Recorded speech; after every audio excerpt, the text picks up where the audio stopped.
one of these very key people who was very close to Mother found out that I'd had a near-death experience in OBEs. Uh, he said, well, the reason why you had those is because, you're like Thomas, the Apostle Thomas. He said, you had to have them. You had to have them, right? And I was like, oh, okay. And he said, because, I wouldn't believe until I was able to put my fingers in the holes. And I think that he was right. He may have said it a little aggressively, and he may have said it with a certain amount of chastising in it. Now, I didn't. It was mentioned secondhand, and from somebody to finally getting to this individual, and I wasn't bragging about it. It was just something that I ended up saying to somebody, and I was very used to this throughout my life. I have received serious rebuke for discussing my near-death experience, right? When I was 4 years old, my mom said, you have to stop talking about this stuff, right? You have to stop talking about it because, people are going to think you're... And besides, you can't remember. You were an infant. And I said, when I was dead, I was a grown-up, right? And it was a very strange thing because this lady in this very sort of 50s outfit, it was just a creamy white outfit. I pop out of the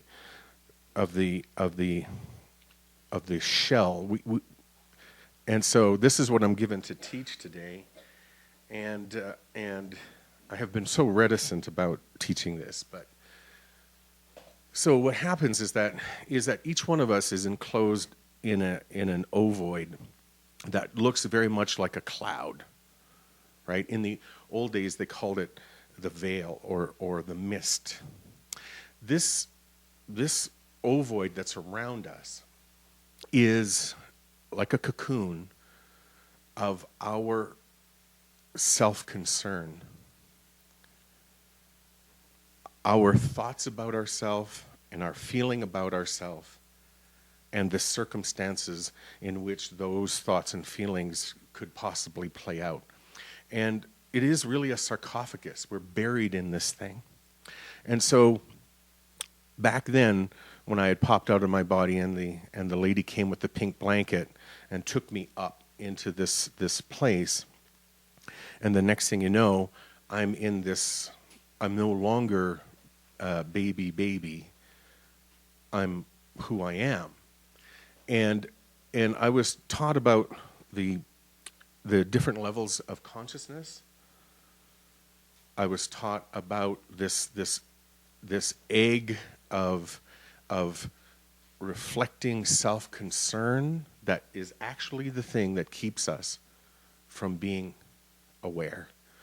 When Gautama said, I am awake, and they say the veil was torn asunder, it is when that cloud deck that we have circling around us of personal self-concern is gone, and that the center of our focused consciousness is no longer on our personal wants and desires, but are on what it is that God, who's the closest embodiment to us in that moment, which could be our Holy Christ self, it could be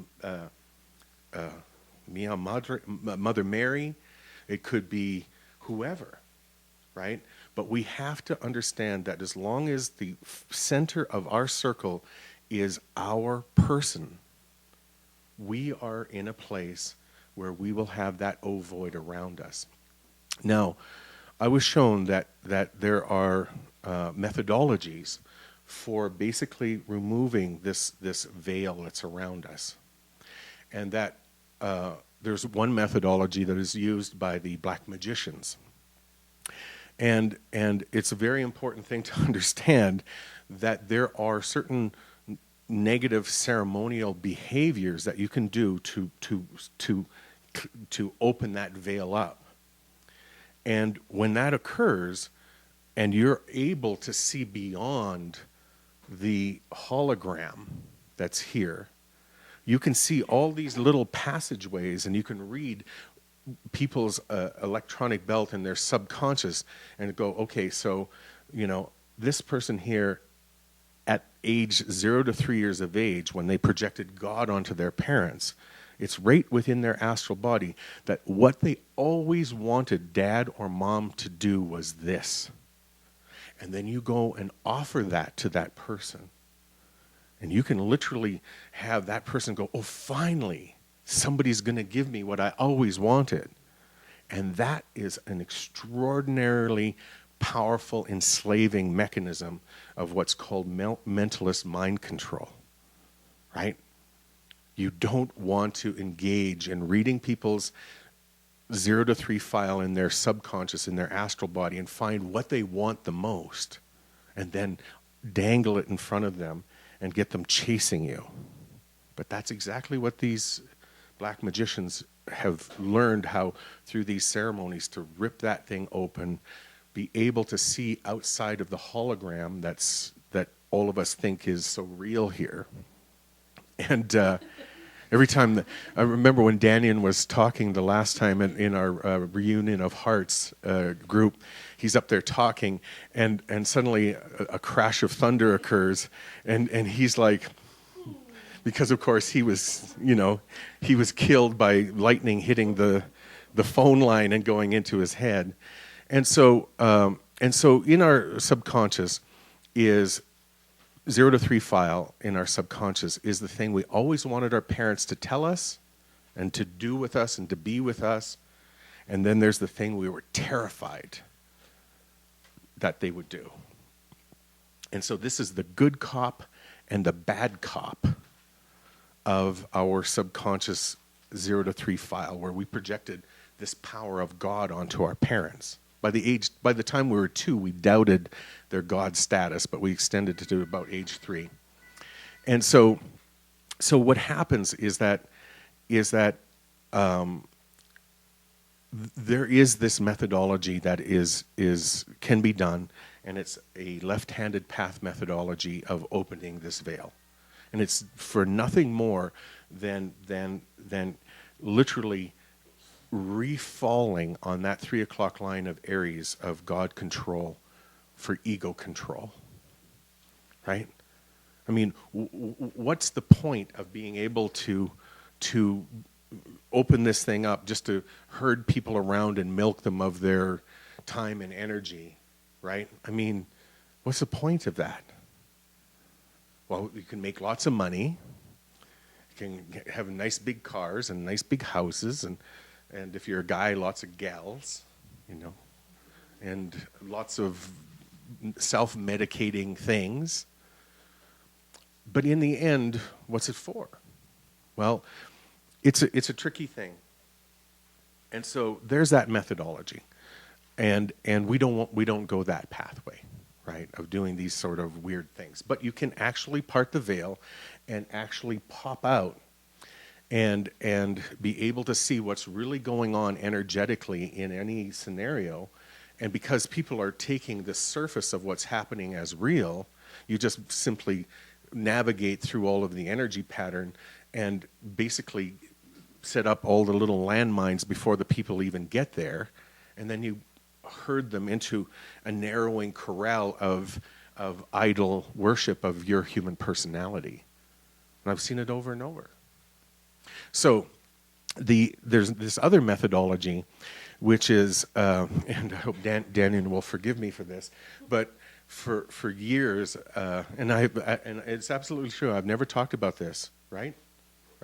Anybody, you guys have been with I've never discussed this before today. And so, but I've had it in my head, and not even with Caroline, who I tell everything to. So I call it the jarhead methodology. Okay, so does anyone know what a jarhead is? What is it? A Marine. That's right. Uh, a Marine. It's a nickname. It's a name that's given to a certain order of military men.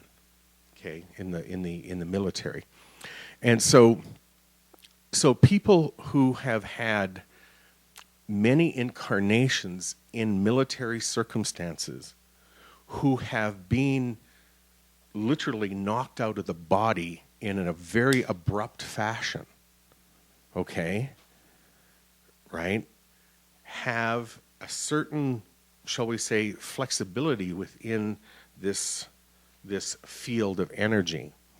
And there's everything is karma, of course, right? So and so Danny is going to go, well, because I wasn't there, he talked about me.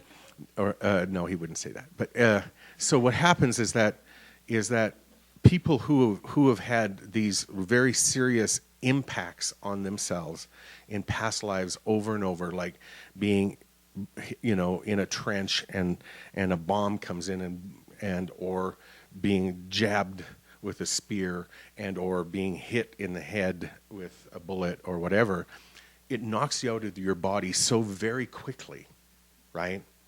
And it creates this sort of, shall we say, permeability. Well, what happens is that, and it sets up a karma.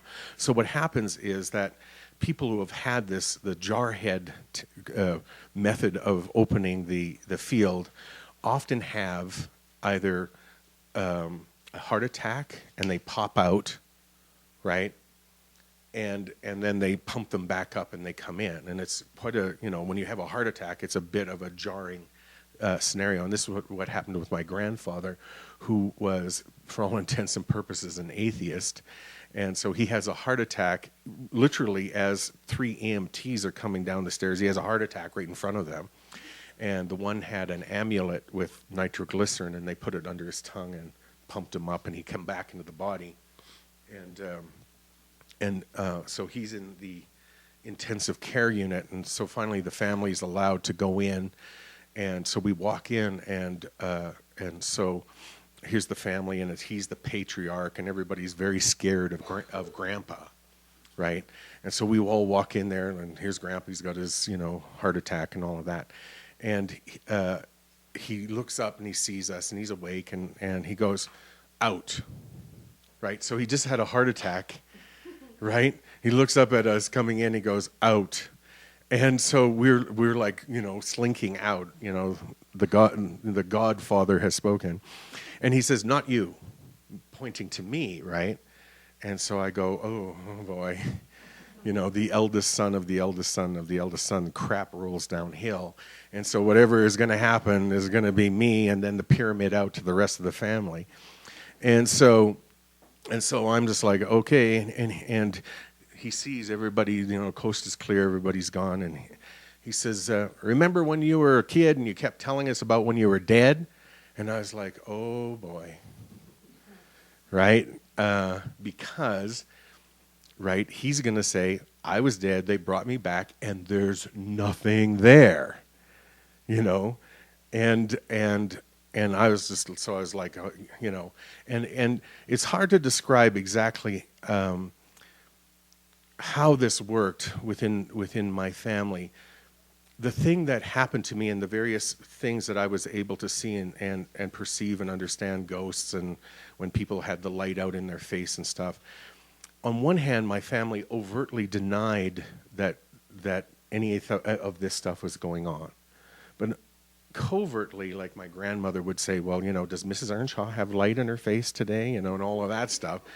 And so it was kind of a funny thing where on one hand, it was an embarrassment, and I had to keep it to myself.